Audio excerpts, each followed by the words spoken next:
اس کے جتنے بھی ملنے جلنے والے تھے سب کا رویہ اس کے ساتھ بہت نرم اور محبت آمیز ہوتا تھا، اور یہاں بھی اسے ہاتھوں ہاتھ لیا گیا تھا۔ ایک منیب ہی اسے یکسر اگنور کر گیا تھا، تو وہ برداشت نہیں کر پا رہی تھی کہ آج اس نے جیسے ڈانٹا اس طرح تو کبھی علی شاہ نے بھی نہیں ڈانٹا تھا، کہ اس میں ضد اور بحث کرنے کی عادت نہیں تھی۔ علی شاہ نے جو کہا خاموشی سے مان لیا، اس لیے انہیں اسے ڈانٹنے کا موقع ہی نہیں ملا تھا۔ تمہیں مجھ پر بھروسہ نہیں ہے اگر تو تم جانے کی بات اب بالکل نہیں کرو گی۔ وہ اس کو اکیلا چھوڑ کر روم سے نکل گئی تھیں۔ ان کے جانے کے بعد ارم اور انم روم میں آئی تھی اور ان دونوں نے بھی اسے پیار سے سمجھایا تو اس نے جانے کا ارادہ بدل دیا، اور یوں ہی ایک ہفتہ گزر گیا اور مہندی کا دن آ گیا۔ سبھی کو منیب کی کمی بری طرح محسوس ہو رہی تھی، لیکن نورین نے سختی سے کہہ دیا تھا کہ اس کو آنا ہوگا تو وہ خود ہی آئے گا، اسے کوئی بلائے گا نہیں۔ ارم کا رونا زوہیب سے برداشت نہیں ہوا تھا اور وہ اس کو فون ملا رہے تھے کہ وہ ان کے کمرے میں داخل ہوئی تھیں۔ زوہیب، تم اسے فون نہیں کرو گے؟ وہ اتنا بڑا ہو گیا ہے کہ یوں منمانیاں کرنے لگا ہے۔ انم پر تو غصہ کرتا ہی تھا، ہم پر بھی غصہ کرنے لگا ہے۔ اسے یہاں سے کوئی فون نہیں کرے گا، سمجھے تم؟ وہ زوہیب کو ڈپٹ کر بولی تھیں۔ لیکن بھابھی، گھر میں شادی ہے۔ ارم اس کے لیے رو رہی تھی، اور بہرحال غلطی میری ہے۔ شٹ اپ، غلطی تمہاری نہیں ہے۔ اب میں بھی تو تمہیں ڈانٹ رہی ہوں، غصے میں کہہ دوں کہ تم اسے فون نہیں کرو گے ورنہ گھر سے نکل جاؤ، تو کیا تم گھر سے چلی جاؤ گے؟ نہیں نا، تو پھر وہ کیوں چلا گیا؟ اور چلا بھی گیا تھا تو گزرے 8 دنوں میں لوٹ بھی تو سکتا تھا۔ کیا اسے نہیں پتا کہ اس کی بہن کی، اس کے چاچو کی شادی ہے؟ اس کی یہاں ضرورت ہے، اور جب اسے احساس نہیں ہے تو ہم میں سے کوئی اسے احساس نہیں دلائے گا۔ وہ آنسو پیتی روم سے نکل گئی تھی۔ سبھی شام کی تیاری بڑی بے دلی سے کر رہے تھے کہ وہ چلا آیا تھا، اور اس کو دیکھ کر خوشی کی لہر دوڑ گئی تھی۔ اس نے اپنے رویے کی ماں سے معافی مانگی تھی۔ معافی مجھ سے نہیں، زوہیب سے مانگو۔ تم نے اس کو ہرٹ کیا ہے، وہ تم سے محبت کرتا ہے، تمہیں تمہاری غلطی پر ڈانٹنے کا حق رکھتا ہے، مگر تم نے اس کے ساتھ بہت ناانصافی کی ہے۔ وہ بیٹے کو ناراضگی سے دیکھتے ہوئے بول رہی تھی۔ ماما، مجھے اندازہ ہے اور میں چاچو سے معافی مانگ لوں گا۔ اندازہ تھا تو فوراً کیوں نہیں آئے؟ ان کی ناراضگی ختم نہیں ہو رہی تھی، اور جو وجہ اس نے بتائی تھی سن کر وہ پریشان ہو گئی تھی۔ ڈونٹ وری ماما، وہ اب ٹھیک ہے، وہ ماں کو تسلی دیتا زوہیب شاہ کے کمرے میں چلا آیا۔ کمپیوٹر پر مصروف آہٹ پر چونکے اور اس نے انہیں سلام کیا تو وہ جواب دے کر واپس کمپیوٹر کی طرف متوجہ ہو گئے۔ آئی ایم سوری چاچو، اس نے ان کے کاندھے پر ہاتھ رکھا تھا۔ Sorry for what? میرے کہنے سے تم کسی سے معافی نہیں مانگ سکتے؟ تو مجھ سے معافی کیوں مانگ رہے ہو؟ مجھ سے معافی مانگتے ہو تمہاری انا پر چوٹ نہیں لگ رہی؟ انہوں نے اسے تیکھے چتونوں سے گھورا تھا۔ چاچو، میں آپ سے شرمندہ ہوں، مجھے معافی مانگنے پر اعتراض نہ تھا، مگر جب آپ نے شرط رکھی تو مجھے لگا کہ آپ انہیں مجھ پر فوقیت دے رہے ہیں، اس لیے مجھے غصہ آ گیا۔ پلیز مجھے معاف کر دیں۔ اس نے انہیں شانوں سے تھام کر ریکویسٹ کی تھی۔ بڑی جلدی خیال نہیں آ گیا؟ اس کے شرمندہ چہرے کو دیکھا اور وہ انہیں تفصیل بتانے لگا۔ ہاں، کچھ دیر قبل میری علی سے بات ہوئی ہے، لیکن اس نے منع بھی کر دیا تھا تو تم مجھے کم از کم بتا تو دیتے۔ میں نے بھی نہ بتانا ہی مناسب سمجھا تھا کہ آپ یہاں مصروف تھے اور میں تھا نہ وہاں، میں نے سنبھال لیا تھا۔ علی بھائی اب ٹھیک ہے، وہ نرمی سے بتا رہا تھا۔ علی شاہ کو گولی لگی تھی، زندگی تھی تو موت کے منہ سے باہر آ گئے تھے۔ تم جا کر فریش ہو جاؤ، کھانا وانا کھاؤ، پھر میرے کمرے میں آنا، میں نے تم سے بہت ضروری بات کرنی ہے۔ علی شاہ نے ان سے ایک ریکویسٹ کی تھی اور انہیں ماننے میں کوئی اعتراض نہ تھا۔ نورین سے بھی ان کی مرضی پوچھی تھی اور وہ تو جیسے اس سب کے لیے پہلے ہی راضی تھی۔ انہوں نے منیر سے بات کر لینے کو ہی کہہ دیا، اور جب انہوں نے منیر سے بات کی تو وہ لمحے بھر کو خاموش رہ گیا اور ان کے استفسار پر صاف انکار کر دیا۔ وہ لمحے بھر کو کچھ بول نہ سکے، پھر خود کو کمپوز کر کے بولے، مریم میں کیا برائی ہے؟ بات برائی کی نہیں ہے، میں نے اس طرح نہیں سوچا، تو اب سوچ لو، مریم ہر لحاظ سے تمہارے لیے پرفیکٹ ہے۔ سوری چاچو، میں ایسا نہیں سوچتا۔ اول تو میں انہیں جانتا نہیں ہوں، جتنا جان پایا ہوں ہمارے مزاج پسند ناپسند بالکل نہیں ملتی۔ میں ایک پریکٹیکل مائنڈیڈ بندہ ہوں اور میں ایکسٹرا ایموشنل لڑکی کے ساتھ گزارا نہیں کر سکتا ہوں کہ وہ مجھ سے عمر میں بھی کافی چھوٹی ہے. ان کا مزاج، طرز زندگی کچھ بھی مجھ سے میل نہیں کھاتے. اس لیے ماسٹرز کہ میں ویسے بھی اپنی کولیگ سے کمٹمنٹ کر چکا ہوں.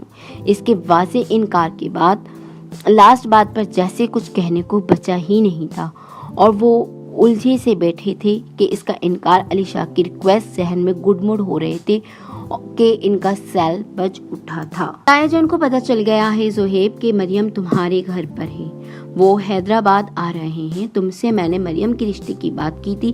میری تم سے ریکویسٹ ہے تم تایا جان کے وہاں پہنچنے سے پہلے ہی مریم کا نکاح منیب سے کر دو. یہ تمہارا مجھ پر احسان ہوگا.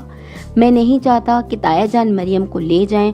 تم میری دوستی کی خاطر مجھ پر یہ احسان کر دو. جو تم چاہتے ہو وہی ہوگا. تم پریشان نہ ہو اور مریم سے بات کر کے ان سے خود کہہ دو کہ انہیں تمہاری ضرورت ہوگی. تم سے ان کا واحد قریبی رشتہ ہے. انہوں نے منیب کے انکار کے باوجود حامی بھر لی تھی اور نورین کو بتا کر فوراً ہی نکاح خواہ کا انتظام کر لیا تھا. منیب کو پتہ چلا تھا تو اسے غصہ آ گیا تھا کہ اس کے انکار کی پسند کی جیسے کوئی اہمیت ہی نہیں ہے. مریم بہت اچھی لڑکی ہے منیب، تم اس کے ساتھ بہت خوش رہو گے. اس کو غصے میں دیکھ کر نورین نے نرمی سے سمجھانا چاہا تھا. ماما جب میں نے مریم سے شادی ہی نہیں کرنی تو پھر یہ سب کیوں؟ میری پسند ناپسند کی کوئی اہمیت نہیں ہے. میں علی کو زبان دے چکا ہوں. زبان تو میں نے بھی عریبہ کو دی ہے. اس سے میں نے کمٹمنٹ کی ہے. آپ کو اپنی زبان کا پاس ہے. میرے لیے میرے انکار کی کوئی اہمیت نہیں ہے بیٹا، لیکن وقت کی نزاکت کو بھی تو سمجھو. کیا تم کسی کو مصیبت سے نہیں بچا سکتے؟ ناول قربانی کی راہ میں کی چھٹی کی اختتام پذیر ہوئی. ناول کی 7ویں کی اس کے ساتھ بہت جلد حاضر ہوں گے. جاتے جاتے ہماری وہی پرانی درخواست دعاؤں میں یاد رکھیں. ویڈیو کو لائک کریں اور چینل کو سبسکرائب کریں تاکہ ہماری ہر نئی ویڈیو آپ کو بر وقت ملے. اگلی قسط تک کے لیے اجازت دیں. اللہ نگہبان.